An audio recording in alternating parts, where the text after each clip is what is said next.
אבל יש לכם גם דוח מכבד. פייסי גלית, כיתה מכבדת. וו עירית, 2 דוחות.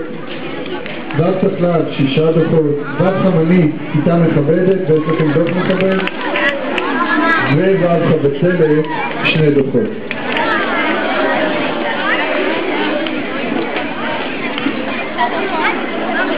אני אקריא את השמות של התלמידים המכבדים, וגם אני אומר להם, אני אקריא את הדוחות של התלמידים המכבדים, ואני גם אומר להם ולכם על מה הם קיבלו את הדוח. כל תלמיד כזה יקבל תעודה. תעודה זה שבמהלך השבוע הזה הוא קיבל תעודה מכבדת. אני שוב אומר, יש כיתות שמקבלות דוחות, יש כיתות שמקבלות הרבה דוחות, והכיתות האלה צריכות לעשות מאמץ ולשנות התנהגות, ויש כיתות שמקבלות את התואר של כיתה מכבדת.